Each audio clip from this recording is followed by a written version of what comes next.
இப்போ வெளியே நம்ம போயிட்டு நிறைய நமக்கு கன்ட்ரெஸ்ட் இருக்குது, வீட்டுக்குள்ளே வந்த உடனே சண்டை சச்சரவுகள், உடம்பு சரியில்லாமல் போவது, தடுக்கி விழுவது, ஏதோ ஒன்று அசம்பாவிதம் நடக்கின்றது அப்படின்னா என்ன செய்யலாம் அப்படின்னா, நீங்கள் வீட்டை விட்டு வெளியில் போகும்பொழுது ஹேண்ட்பேக் ஏதோ ஒன்றில் கொஞ்சமாக கல் உப்பு மூட்டையாக கட்டி சின்னது அளவில் போட்டு நீங்கள் கொண்டு போகலாம். வரும்பொழுது அது உங்கள் எல்லோருடைய உடம்பு தலை முதல் பாதம் வரை சுற்றி அதை நீரில் கரைச்சிடலாம் ஃபஸ்ட்டு.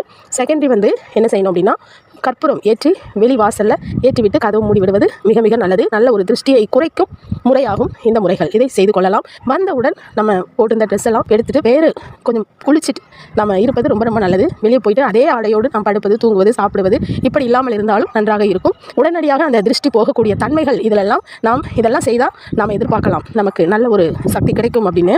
அப்போ எப்பொழுதும் பெண்கள் ஆனந்தமாகவும் இப்படி இருக்கணும் அப்படின்னா என்ன செய்யலாம் அப்படின்னா, எப்பொழுதும் அவர்களின் முந்தானையில் ஒரு விரலி மஞ்சள் அல்லது குண்டு மஞ்சள் பெருசாக இருக்குது அப்படின்னா விரலி மஞ்சள் வச்சு முடிச்சு போட்டு வச்சுக்கணும். வைத்து கொண்டால் நமக்கு மிக மிக நல்ல ஒரு எனர்ஜியை கொடுக்கும் தன்மை.